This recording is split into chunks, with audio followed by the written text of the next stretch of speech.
please, we are live, so we would love to get your comments and your feedback, and we will respond to you as soon as we get your comments. And that's it. I'm Tony, Coach Tony. This is Gary Cole, G Cole, G Money, Cole Cuts, official, whatever. Cole Cuts. Yeah, Cole. Yeah, there you go. Yeah. This is Tommy Gun right here, where we get all our guns and stuff from. There you go. Yes. I mean, we're all the ammo you can ever want. All legal. What's up, Bay? What's up, Bay Area? Yeah. Here we are. First of all, I want to apologize. It's been a while since we've been on the screen, but you know, shit happens and life takes you in different directions. But we're blessed to be here today. Thank you, God. And let's get right into it. Today's topic is going to be LeBron and his son, Bronny. Let's start with you, Gary. How you feel about it? Well, being a Lakers fan, or I'm sorry, You a Lakers fan too? I'm kind of limbo now with the Lakers, man. Wait, but Might as well call yourself a Clipper fan. nah, which LA? I might start leaning towards the Warriors now for real, but no, as a Lakers fan, yeah, and you know, just so everybody knows that we all got opinions and we all, you know, have certain feelings about it. Right. The one thing I can tell you from being, and I'm on social media a lot, and you know, I just kind of hear what people are saying, right? And they have this thing about like us hating people and hating on people only because we don't. Very strong word. Yeah, we don't agree with what they say. So I've always been the advocate of, look, you got your opinion, that's fine. You know, you got your favorites and you may have your reasons why you have a favorite. And I got mine and I got reasons because I witnessed it. So for most of the people that you have on social media, they've only been around since the inception of social media. They were not around when there was no social media and there was no computers and nothing like that. Exactly. So, but they're speaking about, a lot of them just getting started. yeah, so they're speaking about things they've never seen before. And that's the part that gets me. So if you tell me, to start with the hate part, if you tell me that LeBron is the best player of all time, okay, why don't you just go, he's the best player that you have ever seen. Okay, you can't categorize someone who has not played in every era, because then that's where the confusion starts, where you start trying to compare eras. So with LeBron's situation, it's not that hate, it's just that his fans are so passionate about him and what he does. And don't get me wrong, LeBron has done some great things. Trust me when I tell you. No doubt. Dude, just a wonderful. He sets the example. Soccer player. He sets again, guys. I'm not saying those things, but he sets the example as what we all aspire. Fall out your chair. Wait, find the camera. Fall out your chair. Find the camera and go like this. He does do that.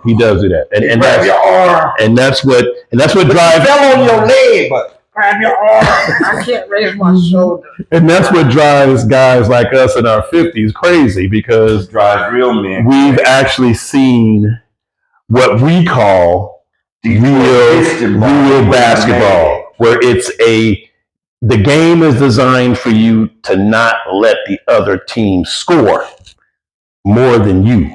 Or to put something on your mind. Right. If you score. Or mentally, if you scoring too much or too easy, they're going to remind you, okay, well, we're going to let you know exactly how we feel about you, thinking that you can score whatever you want to. Bill Lambier. Right. So, but most of the Curry gets on my nerve a little bit, making all them 3 points. Man, they would have ran his ass up in the rafters. But you know what? The thing about Curry's smart enough to know, well, if this were the basketball back in the 80s, he's smart enough. I'm not going in there with them big guys and getting killed. I'm going to shoot from out here. Right. Yeah, so that's the smartness of it. But now I see him going to the basket because he's so versatile. Right. He has so much control of his body, but he not getting elbowed. He not getting knocked to the ground. True. I mean, literally, they was taking guys out. Should watch you young guys. You should watch the NBA. Well, no, they watch it. They see videos, and all they say is that, oh, those guys are mailmen and plumbers, and what JJ Redick says about the players back in the day. Those are plumbers and milkmen, insurance agents, because they had jobs in the off season because they're only making like $10,000 a year. So again, so the LeBron hate is not real hate to me. It's just that we just don't like the LeBron fans who over exaggerate LeBron. LeBron is a great player. He's one of the greatest of all time. He's not the greatest that I've ever seen. Okay, and you can't change my mind on this. So anyone that's 38 and under, stop trying to convince me. Okay, I have my favorite because I've seen them all. I know what I've seen. Okay, so real quick, so there's no hate for LeBron on my end. But now, as far as his son goes, understand this: if you run a corporation and you have a highly paid employee that comes in and he's telling the CEO how to run his company. You're going to do this, and you're going to do this. I'm going to go to the I'm going to do this. You better do this, or I'm going to do this. Now, and then you call up all the other teams and corporations. Do not draft Bronny. If you do, we're sending them to Australia. It's the most ridiculous thing I've ever heard of in my life. So you're basically holding a team who has a 70-year lineage of winning. The Bus family. Right, and you're making them look like they're just some mom and pop convenience store. Because I can just come in and tell you what I want to tell you, and I'm going to do what I'm going to do and just do it, right? So at the end of the day, I have no problem with any man helping his son. But as a father, I always told my kids when they were ready for something, you got to be ready, because I know you're not ready yet. And it's okay to tell your kids you're not ready. No more than a mom who's raising a daughter tells her daughter, you're not ready to date or to be involved in any sexual activity yet. You're not ready. You're out there, but you're not ready. So it's okay to tell you. We've all seen Bronny play basketball. He is not ready. But LeBron say, no, I don't care if you're ready or not. You better draft him. You better draft him. You better draft him. And that's what happened. So again, that's my take on it, because when you tell them, when LeBron tells them, fire this coach and hire my guy, JJ Redick, whose coaching experience is 7th grade, junior high school ball, and he gets the Laker job, man, we all got a shot. We all got a shot. I can coach 7th grade ball and go coach the Lakers, and I got like 200 assistants who've been assistant coaches for 20 years in the league, and they can't get a job. But he can come in and say, I want this dude coaching, and he gets the job. Coach, because I would get fired for the time LeBron told me how to run my team. I would get fired. So for the record, so all y'all on social media, all y'all who know me on social media, for the record, not hate on LeBron, not hate on the father doing good for his son. But the Lakers have been my team way before LeBron. And I know one person who wouldn't stand for this. That's my man, Kobe Bryant, because he's all about winning. I don't care. He'll know if his son can play or not. Magic too. Magic will know if his son can play or not. Well, we know Magic's son can't play because he plays. Actually, he could, but in the WNBA. James Worthy. I didn't say that. I mean, we can go back on numbers here. So, Tommy Gunn, and again, this is G Code, Tommy Gunn, and my man, Coach Tony. We here at Everyday People Talking, represent. So, Tommy, what do you think about the situation? So I got paper. I got facts. See, they call facts. Hey, don't mess with us. Okay. Hold on. Just so you guys know, the white guy always has the stats. Hands down. Now you said that. Now see, we're gonna the white guy always got the stats. Always got the stats. The white guy. Yeah. That's why my banker's a white dude. Dude, give me the stats. Give me the financial background I need to do. Love it. You got shit from Tommy. We can all flip from Tom, you know. All right. So in LeBron's career, we're going to start with LeBron. Right now, currently, he's averaging, out of all the time he's been playing, 25.7 points per game, 7.3 rebounds, and 8.3 assists. Now, those are decent numbers for the NBA, considering the Lakers, on average, were scoring well over 100 points a game. In some instances, especially this year, they were scoring upwards of 120, 130, even one game against Indiana, they got 150. 150. That's a lot of points. But that means everybody else had to carry the team. But here's where the problem in lies.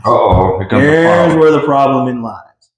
If you look at his stats, field goals made versus field goals attempted, a lot of times he was like 10 of 12, 13 of 17, 6 of 12, 8 of 14, 8 of 19. That means his statistical data is going down instead of up. So I understand why he wants Bronny now, because at 39 years of age, he's already younger. Shorter minutes. So take those, push those aside. Now we take a look at Bronny's statistical data. The guy scored 6 points to 8 points average at USC for one season. For sure. Even I could do that. I'm 51 years old almost. I can at least get my assist up to about 6. So, well, I mean, you know. What was that about? Well, I mean, gas. Right. Are you all right? You know what? I mean, Uh-oh. I'm not downing his stats because, you know. Bronny? Yeah, but the reason why is because, well, he was coming off an illness. He didn't have a full season, but still, that's one of the reasons why I go back and say he's not ready. He's not. Yeah, but ready. That's where I'm going with. He's not ready. He should be in the G League, working his life out. He got another year eligibility to play. Right, but he should stay in college. But play his last year. I'm not opposed to that. But if we're going to move him to another level, we need him to develop. And the best way to develop him, if we want to give him the money that he is looking for, is to put him in the G League, see how he does there. Because in the end, they're not going to move him anywhere. But it's not. And his statistical. This is not about him. This is about LeBron's last year. Right. But what I'm saying is that in theory, he would have been in the G League, and he would have been fine. Now, take all those stats now. Let's take all that aside. Now let's go to the business aspect of it, the banker side of this. The team is losing money yearly. Every year. Okay? And it's not, you can get all the accolades of selling the products, the jerseys, the t-shirts, the hats, whatever, right? But if you're losing money on a team and not winning playoff games. Losing games, not making the playoffs, and or going out in the opening round of the playoffs. That doesn't put butts in the seats. I noticed something this year. The gentleman that played The Shining. Jack Nicholson. I didn't see him very often at any Laker games. It's not because he's old. It's because he sees what's happening out there. And if you're watching, that's a good point. I want to see the people that are supposed to be supporting that team, especially making that money. You better be winning, because I am paying $25,000, $30,000 a night to come watch you play, especially if I'm sitting courtside. I'm not coming to watch a losing team. And I can guarantee you this year, if they do not make the second round of the playoffs at minimum, they're going to lose more people. Guaranteed. Well, guaranteed. Would you not agree with that? Well, they have a pretty nice gimmick in place. I mean, the gimmick, and again, that's what it's coming down to. Instead of, and I posted this a few days ago, and I will plug Let the Ball Bounce podcast.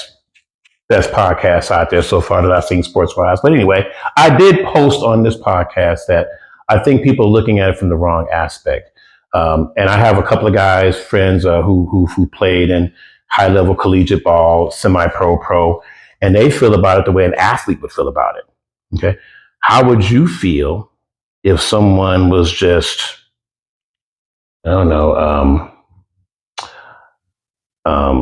coddled into a position that they really didn't earn? Yeah, you know what I mean? In front of guys who are out there getting grimy and who are putting the work in. Now, I'm not saying at all anything that that Bronny's not doing the work, because he is working, right? But as an athlete in a locker room, they're all trying to get the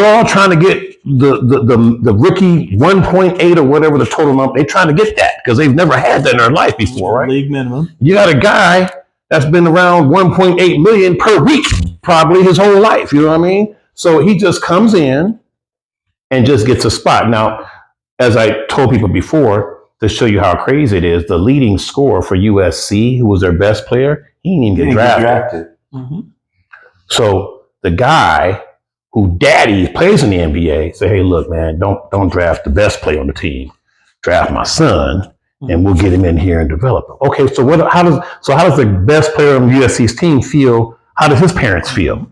You know, how does his family feel about that? Absolutely. Everybody's not happy. You got to remember that there are other feelings involved here. And so as much as these guys out here on social media, I dreamed about me playing with my son. You ain't never had a dream like that. Because it's unrealistic. It's never happened before. You never had a dream like that. Never happened before. Right. Hey, I played with my son before at the lights, okay, at the gyms around Vegas. We played a lot of times together. But I've never once had a dream that I hope I make it to the NBA and I play long enough so my son can play with me. I've never had that dream. Y'all stop lying. I'll be stop lying. Excited. Just the fact that he made it to the NBA. Just the idea that you made the NBA is a dream. Right. Well, what trashes this whole thing though is that they had Dan Hurley on the cusp of coming to coach this team. Dan Hurley has proven himself, right? Just like you said, that USC player proved himself. He should have been drafted. So now LeBron says no, because he knows that Dan Hurley's not going to put up with the crap. Absolutely. And you're not going to boss me around. So I put JJ Redick in there, and now I'm his puppet. That's what it all amounts to. And you. Hey, what about that coach that refused to work? Yeah, the assistant coach. Yeah, Phil Handy said it was an insult. Yeah, insult that they wanted him to be under JJ Redick. Yeah. That's an insult. Yeah. Now that's a guy who's been coaching in the NBA for 30 years, bro. Mm-hmm. An insult. So that just goes to show you. Now again, this is not hating LeBron. This is that people getting tired of LeBron running stuff, and it don't work.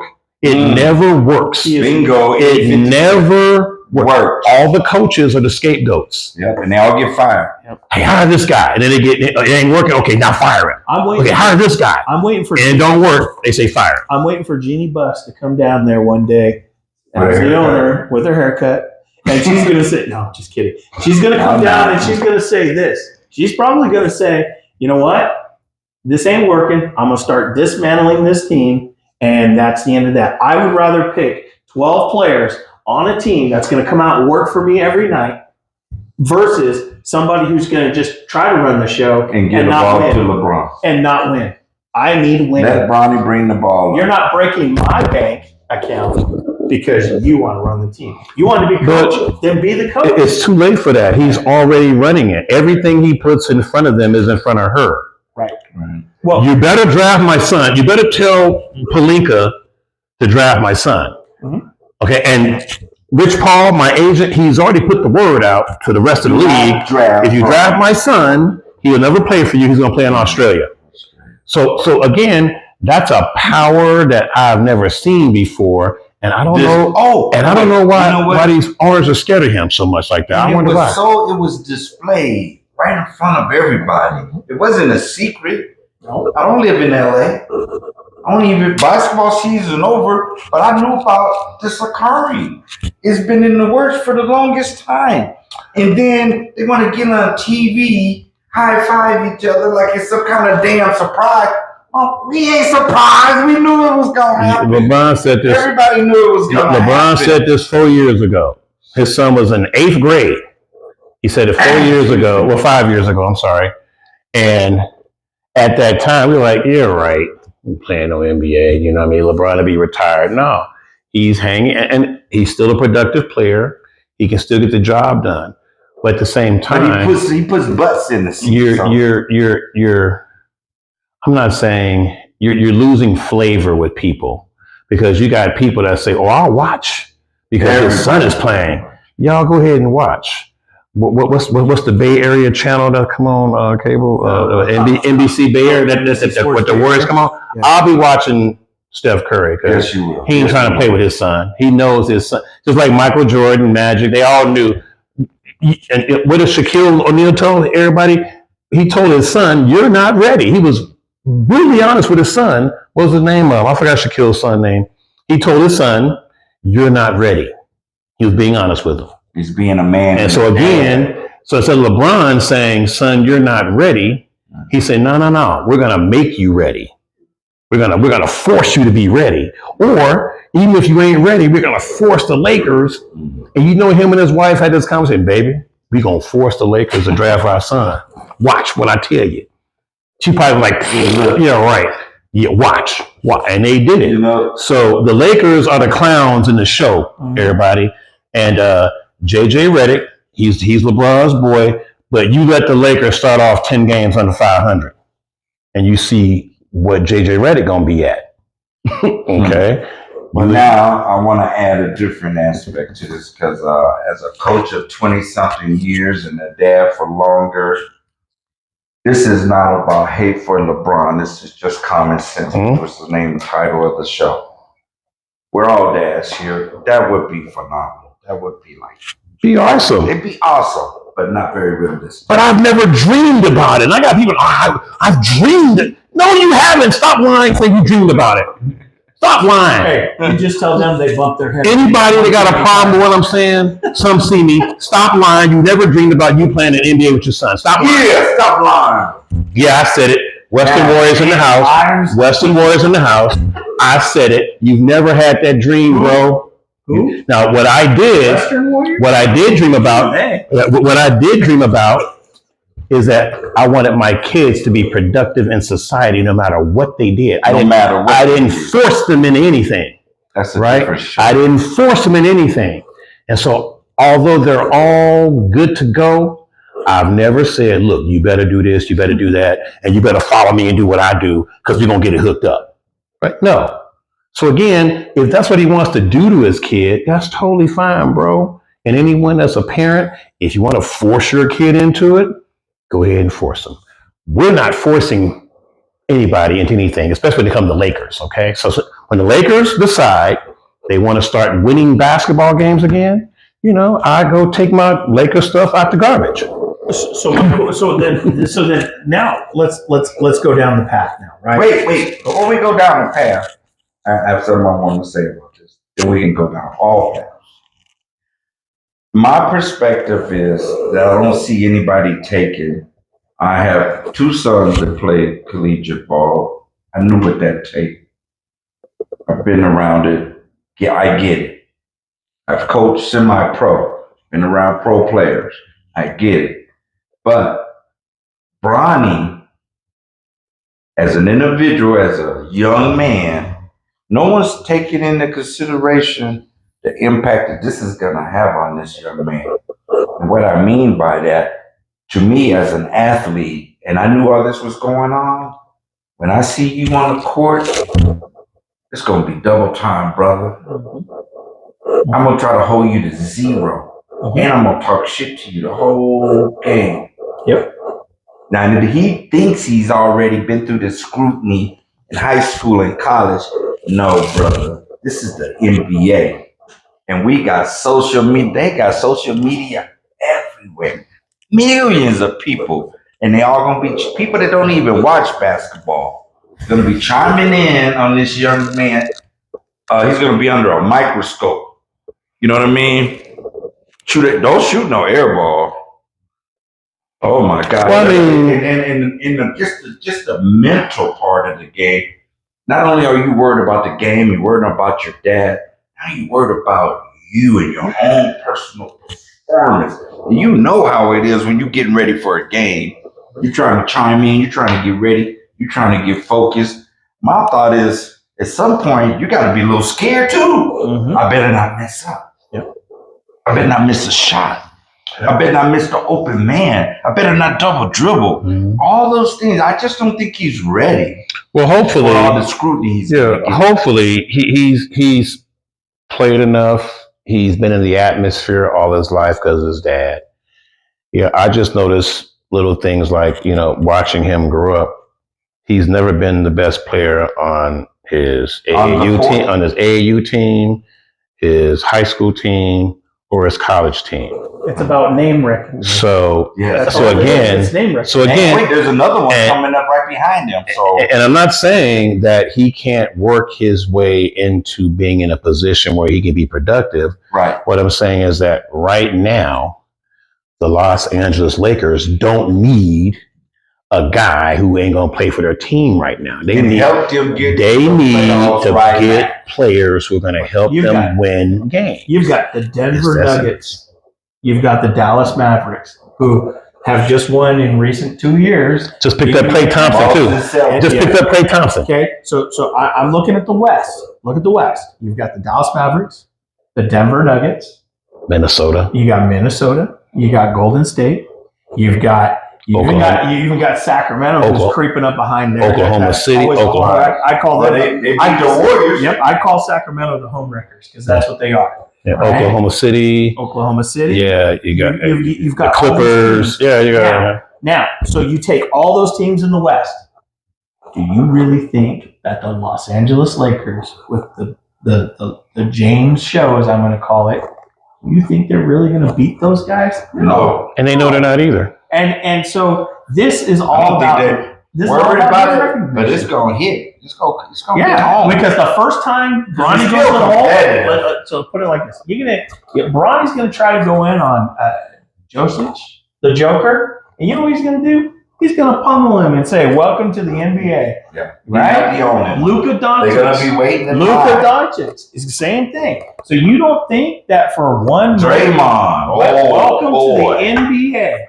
Right? And that's how that's going to be. Yeah, realistically, he I don't believe that he'll ever be in a position where he has to really either guard those guys or play them. I just think he's going to be? I think that you think he's going to be an outside shooter? No, I just think that you don't think he's going to see the court? I don't think he's going to really be on the court. Because of the fact that we just know he's not ready. He's in a developmental stage, and he needs to develop his game. So you don't. So you just say nothing about having now again, LeBron can go in the office. He's going to. Hey, he's going to. Bronny needs to play. Bronny needs to play. He needs to play against Portland, or the lower level teams. We got to have him out there when they're playing those teams. So again, it's all good. I just want people to know that nobody's hating on LeBron. LeBron is doing what he's supposed to do as a father for his kid. My beef is with the Los Angeles Lakers. That's who my beef is with, because you're letting one guy come in and do whatever he wants to do. I don't hate LeBron, but I really don't either. As the man, he's not a business guy. No, he's a great business guy, because anytime you can go take over the Lakers, that's a great business move. Like, he done took the Lakers over. No, he's that's a coup. He's bullied his way. Well, I call it bullying. However you want to call the business, that's what it happened. But, you know what I mean? I can guarantee it's a great business move. The Buss family is not going to put up with it if they don't make the playoffs. It's a great move, a great business move for LeBron. But by then he won't care. He's got 1 year, right? 1 year. So you got 1 year. So guess he's already done something no one has ever done. Right. He's also did something that he's been stating that he was going to do, like you said, from 8th grade. Mm-hmm. So he's had this on his mind a long time. Because I watched some of his games on TV. I watched Bronny's games on TV because they'd always televise them in Southern California, right? Mm-hmm. And he actually was not the best player on the team. He wasn't the best player on the team. And so take the high school out of it, because high school is just high school. You're playing a bunch of guys. He wasn't the best player at USC. So, and you go to USC. The fact that he is not developed enough, it should automatically tell the Laker fans out there that you need to really think about what your future is. Are you willing to support the Laker franchise as a losing team and spend all this money on Laker memorabilia for nothing? I just don't see it. They've been doing it. Right? They've been doing it for years. They've been doing it. They used to. But choking like that, I don't see that. We're now.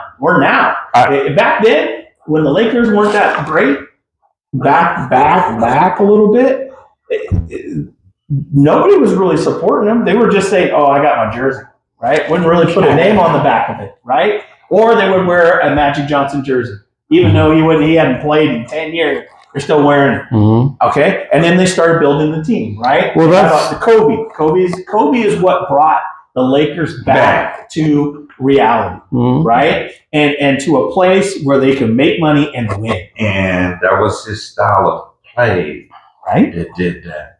Bronny is good at everything, but he's not great at anything. And he's not flashy. You know what? And here's the argument that what we call the Bronnites what the hell are going to always have. Bronny people we call them the Bronnites. Oh. So again, these are people that literally are under 40 years of age. Okay, they're going to say. To them, you're a hater. He leads the league. He's leading scorer in NBA history, leading a rebounder, assists, most playoff appearances, well, whatever. They're going to say all that, right? Which may be all true, but the eyes don't lie to people. What you see is what you see. You know what I mean? And so, the player that played on the most teams, isn't it? Well, I mean, he's only played on three different teams, I think, really, realistically. But you know, he's a really, really, really good player. But the argument we have is that again, he's a great player. We're just trying to be convinced that he was just greater than. I mean, you know, me being a Laker fan, you know, I watched all of them: Jerry West, Kareem, Magic, you know, Worthy, you know, Kobe, Shaq. You know, I watched them all. So I've actually watched them and been around when this stuff was going on, and so you get a feel for certain things. Now I can go back, like my daddy used to always say. My dad would always say that Walt Frazier and, you know, they can't stop Earl and Pearl Monroe. Magic Johnson can't beat Earl and Pearl, you know, stuff like that. And we used to think they was crazy. So I know how these millennials feel. You know, they say the same thing that we used to tell our fathers about the game.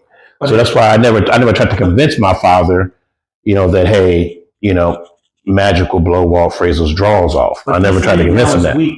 The NBA is weak. Well, that's because of the rule. It's all offense. That's because of the rule changes. They stopped, and people blame that on Jordan. I said, no, you can't blame it on Jordan.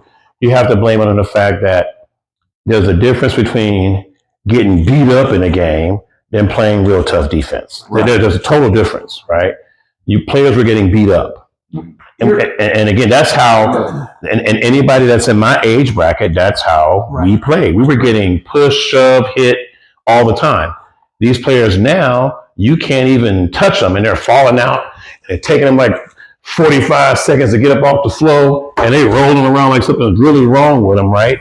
Putting on these acts to make you believe that they're really hurt. No, and that's why these older guys go, they call the game soft. This guy just got pushed in the back, and he fell on the floor, and he's done it for 2 minutes. What's up with that? Okay, so the top three players in the NBA history for playoffs goes LeBron, Jordan, Kareem Abdul-Jabbar. Mm-hmm. We'll use the top three. LeBron has gotten away with so much. That's why he's at number one. He played less games overall, and he still had all these minutes and points and all that stuff, right? Michael Jordan, Kareem Abdul-Jabbar, and then Kobe is fourth. Now think about that. Kobe still played in the era where there was a little physicality still, right? Absolutely. But LeBron, he hasn't played. He's never been challenged, and so now, who's challenging him? Who? So think about it from this standpoint as well too. Remember back in the day, they used to have rivals like Magic and Bird was a rival. You know, the Pistons were a rival with somebody. You always have somebody that didn't like you, right? Well, these players now, they don't have rivals. They hang out. They're all buddies. They're all buddies. After the game, we're gonna go kick it. Yep. Yeah. When the game was over, you didn't see Kobe out at midcourt shaking nobody's hand. They lost. You know, man, look, I'm going back in the locker room. I'm going to cuss my teammates out. And I'm going to go home and watch film. Ain't got time to be hanging out with you. And in the off season, all these guys working out together, that wasn't happening. I'm gonna work out on my own. I have some guys who really want to work out, not that it be bullshitting all day. With that being said, we are going to bring this chapter to an end. So anything, as far as the comments go, we didn't get to them this evening. We will elaborate on them later. We'll make comments on our Facebooks regarding everyday people talking and this Bronny LeBron subject. Yeah, It's been great having you. Thank you. Tommy Gunn, G Cole. We're here, and don't forget to subscribe.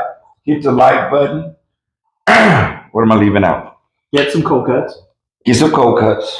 I don't know, man. 4th of July coming up a couple of days, man. So Kaboom! all you rib and barbecue eaters, y'all go ahead and do y'all thing. So we need comments. I'm drinking water. We need comments, good and bad. People that know me, I ain't shy. Look, We ain't got to be best friends. We don't even have to agree on things, but we can talk about it. post your comments, and I promise you we'll get to them. I kid you not. We will get to them. Okay. Just because we old don't mean we go to bed at 9 o'clock. We'll stay up to reply to your comments, okay? Absolutely. I go to bed at 9 o'clock when my wife calls me. I'm out of here. I'll still be up. Bye-bye, everybody. Turn it off. Bye-bye. Have a good evening.